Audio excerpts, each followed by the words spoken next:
Welcome back to our channel guys. तो आज हम जानेंगे कि डेकोरेटर्स क्या होता है। देखिए, डेकोरेटर्स को अगर मैं सिंपल वे में आपको एक्सप्लेन करूं तो किसी भी फंक्शन की फंक्शनलिटी को इंक्रीज करने का काम डेकोरेटर्स करते हैं। कैसे? तो मैं आपको यहां पर प्रैक्टिकली दिखाऊंगा। तो बनाऊंगा नई पाइथन की एक फाइल और उस फाइल का नाम रखूंगा ट्यूट 51, क्योंकि इस सीरीज का ये हमारा 51 लेक्चर है। और इसको थोड़ा जूम कर लेते हैं ताकि आपको अच्छे से दिखाई दे।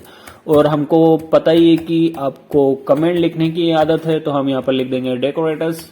ठीक है, और इस लेक्चर में हम जानेंगे डेकोरेटर्स को। ठीक है, अब डेकोरेटर्स को जानने से पहले मैं आपको कुछ टॉपिक रिवीजन करवाना चाहूंगा। अगर आपने पुराने लेक्चर्स देखे हैं तो कोई बात नहीं, लेकिन अगर नहीं देखे तो मैं आपको कुछ टॉपिक एक्सप्लेन करना चाहूंगा अगेन। तो मैं यहाँ पर एक फंक्शन बनाता हूँ, डिफाइन फंक्शन 1 नाम से।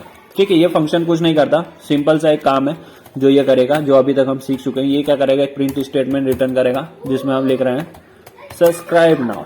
ठीक है, अब ये फंक्शन को अगर हम कॉल करेंगे तो ये रिटर्न क्या करेगा, सब्सक्राइब नाउ। लेकिन मैं आपको ये नहीं यहाँ पर एक्सप्लेन करूंगा। मान लीजिए मेरे पास एक फंक2 नाम से फंक्शन है। इस फंक्शन में हम इस फंक्शन को असाइन कर दें। ठीक है, यहाँ पर आपको असाइन करना है तो पैरेंथेसिस का यूज नहीं करना है, ये चीजें आप ध्यान रखें। ठीक है, अब इस टाइम पर मैं फंक2 को कॉल करूं। ठीक है, मैं यहाँ पर करता हूँ फंक2 को कॉल। तो ये क्या करेगा, मान लीजिए मैं इसको कॉल करता हूँ तो ये आपको रिटर्न करेगा क्या, सब्सक्राइब नाउ। क्यों? क्योंकि आपने उसके अंदर फंक्शन 1 को असाइन कर दिया। देखिए, सब्सक्राइब नाउ। लेकिन मैं आपको एक चीज और यहां पर दिखाऊंगा जो आपको दिखानी नहीं चाहिए, लेकिन फिर भी दिखाऊंगा। मैं यहां पर लिखता हूं डिलीट फंक्शन 1। अब आप बोलोगे सर ये बनाया और डिलीट कर रहे हो, बहुत अच्छा। हम क्या कर रहे हैं, किसी भी चीज को बनाने से पहले उसको बिगाड़ना कैसे ये भी आपको आना चाहिए। मैं यहां पर अगर इसको डिलीट कर दूं और आप फंक्शन 2 को कॉल करो तो ये क्या रिटर्न करेगा, ये अभी भी आपको सेम रिजल्ट रिटर्न करेगा। क्यों? ये मैं आपको रन होने के बाद बताऊंगा, सब्सक्राइब नाउ। अब देखिए ऐसा क्यों हुआ, आपने इस फंक्शन को लिखा, इसके अंदर जो भी आपकी कोडिंग थी कुछ भी हो सकती है, अभी फिलहाल में प्रिंट स्टेटमेंट है। ठीक है, अब यहां पर इस लाइन पर आपका जब पाइथन का इंटरप्रेटर आता है तो वो क्या करता है, फंक्शन 1 की एक कॉपी फंक2 में स्टोर कर देता है। देन इस लाइन को जब एग्जीक्यूट करेगा तो वो क्या करेगा, फंक्शन 1 को डिलीट करेगा। लेकिन फंक2 में ऑलरेडी उसकी एक कॉपी बन चुकी है, तो ये फंक2 जब कॉल होगा ना तो वो उस कॉपी से आंसर लाएगा आपका, ना कि फंक्शन 1 से, क्योंकि फंक्शन 1 तो आपने डिलीट कर दिया ना। तो आई होप कि आपको ये चीज समझ में आएगी। अगर नहीं आई है तो वीडियो को पॉज करिए और दोबारा देखिए। मैं इस करता हूं, यहाँ पर इस कोड को कमेंट करूंगा, अगला टॉपिक आपको एक्सप्लेन करूंगा। ये सब हम पहले पढ़ चुके हैं, लेकिन मैं आपको रिवीजन करवा रहा हूं। मान लीजिए एक फंक्शन में वहां पर वो डिफाइन करता हूं और उस फंक्शन का नाम लिखता हूं फंकरेट। ठीक है, फंकरेट। फंक रिटर्न कुछ कर रहा है, क्या रिटर्न कर रहा है, आपसे नंबर लेगा और नंबर लेने के बाद वो चेक करेगा क्या, कि आपका जो नंबर है ना, नंबर अगर इक्वल टू है 0 के तो क्या करेगा, रिटर्न करेगा। क्या रिटर्न करेगा, कुछ फंक्शन इससे रिटर्न करवा ले और मजा आएगा। मैं यहाँ पर लिख सकता हूँ डायरेक्टली रिटर्न, और रिटर्न मान लीजिए मैं यहाँ पर प्रिंट फंक्शन को रिटर्न करवाता हूँ। पैरेंथेसिस नहीं लगाना है, मैं आपको पहले बता चुका हूँ। अब अगर वो 1 रिटर्न करता है तो इफ नम इक्वल टू 1, अगर ये 1 इंटर करेगा तो भी हम एक फंक्शन ही रिटर्न करवाएंगे। कैसे? किसी फंक्शन का नाम उठा लीजिए, मान लीजिए सम फंक्शन। ठीक है, अब यहाँ पर भी पैरेंथेसिस आपको नहीं लगाना है। ठीक है, अब इस टाइम पर मैं इस फंक्शन को कॉल करूं तो ठीक है, कॉल करके ही देख लेते हैं ना, आपको मैं अच्छे से एक एक चीज बताऊंगा। ठीक है, ये फंक्शन क्या करेगा, as a argument, as a input आपसे एक नंबर लेगा। मैं यहाँ पर इनपुट करता हूँ 1। ठीक है, और इसको एक वेरिएबल में असाइन कर लेते हैं, फॉर एग्जाम्पल ए नाम के वेरिएबल में। अब मैं प्रिंट करने की कोशिश करूँ ए को, तो ये क्या रिटर्न करेगा, आप सोचिए, प्रिंट ए। ठीक है, मैं सोचता नहीं हूं, मैं पाइथन के इंटरप्रेटर से डायरेक्ट पूछता हूँ। ठीक है, ये बोल रहा है बिल्ट इन फंक्शन सम, और अगर मैं यहाँ पर 0 कर देता हूँ तो ये बोलेगा बिल्ट इन फंक्शन और जो भी फंक्शन होगा उसका नाम। फिलहाल में हमने 2 ही दिए तो 2 है। ठीक है, प्रिंट फंक्शन। ये क्या कर रहा है, किसी फंक्शन के अंदर किसी फंक्शन को, किसी और फंक्शन का मतलब है ना, किसी फंक्शन के अंदर किसी और फंक्शन को रिटर्न कर रहा है आपको। तो आई होप कि आपको ये दोनों चीजें क्लियर होगी। फर्स्ट में हमने क्या किया, किसी फंक्शन के अंदर किसी फंक्शन की कॉपी को स्टोर किया, ये आपको समझ में आ गया। उसके बाद हम किसी फंक्शन के अंदर किसी फंक्शन को रिटर्न करवा सकते हैं, ये चीज भी आपको समझ में आ चुकी होगी। तो मैंने इस कोड को भी यहाँ पर कर दिया है कमेंट। अब अगली चीज मैं आपको समझाऊंगा।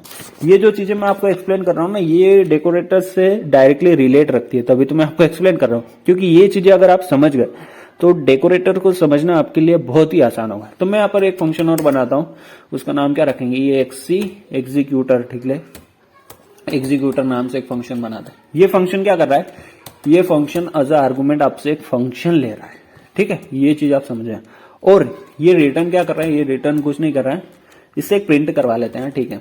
एक स्ट्रिंग पास कर देते हैं, मान लीजिए दिस इज अजय, आपका नाम लिख लेना, कोई इशू नहीं है। मेरा नाम बार बार रीड करोगे तो फिर वो हो जाएगा कि भगवान का नाम बार बार जप रहे हो, ठीक है। तो ये फंक्शन को अगर हम कॉल करेंगे तो ये क्या करेगा, उससे ही पूछ लेते हैं। तो मैं यहाँ पर एग्जीक्यूटर को कॉल करूंगा और उसको एक दे दूंगा प्रिंट, और आपको पेरेंथेसिस नहीं लगाना है, मैं आपको पहले ही बता चुका। अब मैं इसको रन करता हूं तो ये क्या करेगा, दिस इज अजय रिटर्न करेगा। देखिए बहुत बढ़िया, दिस इज अजय रिटर्न कर। किसी फंक्शन के अंदर किसी फंक्शन को आप कॉल कर सकते हो। एक एक चीज मैंने आपको एक्सप्लेन की है गाइस। देखिए किसी फंक्शन के अंदर किसी फंक्शन के कॉपी को स्टोर करना, किसी फंक्शन के अंदर किसी फंक्शन को रिटर्न करवाना, और किसी फंक्शन के अंदर किसी फंक्शन को कॉल करके प्रिंट करना। तो ठीक है, इस कोड को भी यहाँ पर हम करेंगे कमेंट, क्योंकि ये भी डेकोरेटर्स नहीं है। अब बात आती है कि डेकोरेटर्स होती क्या। मैंने आपको पहले ही बताया कि किसी भी फंक्शन की फंक्शनलिटी को इंक्रीज करने का काम डेकोरेटर्स करते हैं। कैसे, मान लीजिए मैं यहाँ पर एक फंक्शन बनाता हूँ डेक1 नाम से। ये फंक्शन क्या करेगा, एज अ आर्गुमेंट आपसे एक फंक्शन लेगा फंक1 नाम से, ठीक है। उसका फंक1 लिख दे, आप कुछ भी फंक्शन का नाम लिख सकते हैं। इस फंक्शन के अंदर मैं किसी फंक्शन को डिफाइन कर सकता हूँ, बिल्कुल, जो अभी हमने सीखा है। तो मैं यहाँ पर एक फंक्शन बनाता हूँ, उसका नाम लिख लेता हूँ नाउ एग्जीक्यूट, ठीक है। ये एग्जीक्यूट लिख लेता है, ठीक है। ये फंक्शन क्या कर रहा है, ये फंक्शन प्रिंट स्टेटमेंट आपको पहले तो दे देगा प्रिंट, और यहां पर हम कुछ भी पास कर सकते हैं। फॉर एग्जांपल आपका कोड एग्जीक्यूट हो रहा है, रनिंग में मतलब, तो आप यहां पर लिख सकते हो एग्जीक्यूटिंग नाउ, ठीक है। और उसके बाद आप यहां पर क्या करो, एक काम मजेदार का होगा, आप फंक1 को कॉल कर दो, बहुत मजा आएगा, ठीक है। और उसके बाद एक प्रिंट स्टेटमेंट छोड़ दो और उसमें लिख दो कि आपका फंक1 एग्जीक्यूट हो चुका है या आपका कोड एग्जीक्यूट हो चुका है। तो हम यहां पर लिख देते हैं एग्जीक्यूटेड, बहुत बढ़िया। अब क्या होगा, ये फंक्शन कुछ रिटर्न नहीं अभी तक कर रहा है, तो हमको इसको रिटर्न भी करवाना होगा। तो हम यहाँ पर रिटर्न करवा देंगे इस फंक्शन को, जो फंक्शन हमने यहाँ पर डिफाइन किया, नो एग्जीक्यूट, ठीक है।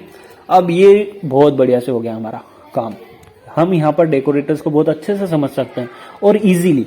मान लीजिए एक फंक्शन हमारे पास और है, इसको और थोड़ा मजेदार बनाता है। अच्छा समझने के लिए आपको पेशेंस से रखना होगा, एक एक लाइन आपको एक्सप्लेन की गई है, आप सीखिए, सारी चीजें आपको बताई जा रही है। और ज्यादा इंक्रीज करके आपको, मतलब छोटा मटेरियल में समझाया नहीं जा रहा, आपको डेटा को तोड़ मरोड़ कर फैला कर आपको एक एक चीज एक्सप्लेन की जा रही है। तो आप पेशेंस रखिए और एक एक चीज सीखिए। तो मैं यहाँ पर क्या करता हूँ, एक फंक्शन और बनाता हूँ। उस फंक्शन का नाम मान लीजिए लिख लेते हैं हु इज अजय। ये हमारे फंक्शन का नाम है, कितना अच्छा नाम है, क्योंकि मेरा नाम है गाइस, तो अच्छा ही है, ठीक है। और ये फंक्शन कुछ नहीं कर रहा है, एक प्रिंट स्टेटमेंट दे रहा है आपको, और उसमें लिख लेंगे कि अजय इज गुड बॉय, जो कि मैं हूं, आप विश्वास कर सकते हो, ठीक है। अब इस फंक्शन को अगर मैं कॉल करूं तो आप सभी को पता है कि ये क्या रिटर्न करेगा। तो मैं आपको रन कॉल करके पहले बता देता हूं। हु इज अजय को अगर हम कॉल करेंगे तो ये रिटर्न करेगा Ajay is a good boy, run run run, Ajay is a good boy, बहुत बढ़िया। लेकिन मैं इसमें थोड़ा और मॉडिफाई करूंगा। कैसे, मान लीजिए मैं इस लाइन को चेंज करना चाहूं, या फिर मान लीजिए कि ये लाइन में अगर इस फंक्शन को दे दूं एज अ आर्गुमेंट, तो क्या होगा, तो मजेदार ही होगा। तो ठीक है, दे देते ना। तो ठीक है, मैं यहाँ पर क्या करता हूँ, हु इज अजय, और इसको असाइन कर देता हूँ डेक1, और डेक1 के अंदर हम लिख लेंगे हु इज अजय को पास कर देंगे, और पैरेंथेसिस आपको रिमूव करना है, ये मैंने पहले ही आपको बता दिया, ठीक है। अब इसको रन करूंगा तो देखिए क्या हो रहा है, executing now, Ajay is a good boy, और एग्जीक्यूटेड। अब हुआ क्या, मैं आपको एक्सप्लेन करता हूं। देखिए इस फंक्शन को पहले समझ लें। ये फंक्शन क्या कर रहा है, एज आर्गुमेंट आपसे एक फंक्शन ले रहा है, देन उसके अंदर हमने एक फंक्शन को डिफाइन किया जो इन 3 लाइनों को एग्जीक्यूट कर रहा है, ठीक है। ये 3 लाइनें कौन सी है, एग्जीक्यूटिंग नाउ, जो आप आउटपुट स्क्रीन पर देख रहे हैं, देन वो फंक्शन 1 को एग्जीक्यूट करेगा, देन एग्जीक्यूटेड को प्रिंट करेगा। तो यही काम इसने किया यहाँ पर। देखिए हमने उसको पास किया Ajay is a good boy, तो ये यहाँ पर गया, उसके बाद उसने प्रिंट किया एग्जीक्यूटिंग नाउ, देन फंक1 को उसने एग्जीक्यूट किया। तो फंक1 में क्या था, Ajay is a good boy, तो उसने इसको रिटर्न कर दिया, देन एग्जीक्यूटेड। तो ये जो चीज आपने अभी की है ना, बहुत आसानी से कर ले, कोई इशू नहीं है, ज्यादा दिक्कत भी नहीं है। लेकिन यही चीज होती है गाइस डेकोरेटर्स। अब आप बोलोगे सर डेकोरेटर्स का साइन तो आपने कहीं भी यूज नहीं किया, तो ये डेकोरेटर्स किससे हुआ। देखिए मैं क्या करता हूं, आपको बताता हूं। ये लाइन को अगर मैं कमेंट कर दूं और यहां पर लगा दूं डेकोरेटर का साइन, और मैं लिख दूं फंक्शन का नाम, अब आप समझ जाओगे कि ये सर ये डेकोरेटर हो गया। क्योंकि आपने अभी तक जो डेकोरेटर रीड किए उनमें डेकोरेटर का जो साइन होता है वो @ वाला होता है, ये वाला साइन, मतलब @ का साइन और किसी फंक्शन का नाम। तभी आपने डेकोरेटर्स को यूज किया या रीड किया। लेकिन ये वाली लाइन आपने कभी भी रीड नहीं की थी, क्यों? क्योंकि वो थ्योरिकली ज्यादातर बताई भी नहीं जाती और हम रीड भी नहीं करते। लेकिन ये अभी भी सेम रिजल्ट देगा। मैं आपको रन करके दिखा देता हूं, रन रन रन, और देखिए परफेक्टली जैसे अभी हमने आउटपुट स्क्रीन पर आउटपुट देखा था ये वाले साइन के बिना, वैसा ही रिजल्ट अभी भी आ रहा है। तो जो अभी हमने रीड किया था ना, इसका मतलब और ये जो लिखा है हमने एक लाइन में, इसका मतलब सेम ही होता है। मतलब आपने क्या किया, किसी के अंदर, मतलब मान लीजिए इस लाइन के अंदर है, इस फंक्शन के अंदर इस लाइन को या इस फंक्शन को पास किया एज अ आर्गुमेंट। देखिए यहाँ पर हमने एक फंक्शन के अंदर किसी फंक्शन को पास किया। तो यही तीन चीजें तो मैंने आपको पहले ऊपर एक्सप्लेन की थी रिवीजन के टाइम पे, कि किसी फंक्शन के अंदर किसी फंक्शन की कॉपी को आप स्टोर कर सकते हो, किसी फंक्शन के अंदर किसी फंक्शन को रिटर्न करवा सकते हो, और किसी फंक्शन के अंदर आप किसी फंक्शन की वैल्यू को असाइन कर सकते हो। तो ये चीजें हमने ऊपर सीखी, देन उन तीनों को क्या किया, एक फंक्शन के अंदर लिख दिया। तो यही चीज होती है डेकोरेटर्स। तो आई होप कि आपको डेकोरेटर्स पसंद आया होगा। हमने एकदम मतलब अलग लेवल से इसको एक्सप्लेन किया, लेकिन ऐसे ही आपको एक्सप्लेन करेंगे तो आपको मजा आएगा। आपको सीखना भी चाहिए ना, समझ में आना चाहिए कि कौन सी लाइन क्यों लिखी। तो एक एक चीज यहाँ पर हमने आपको बताई कि कौन सी लाइन हमने क्यों लिखी, देन आपको एक्सप्लेन किया।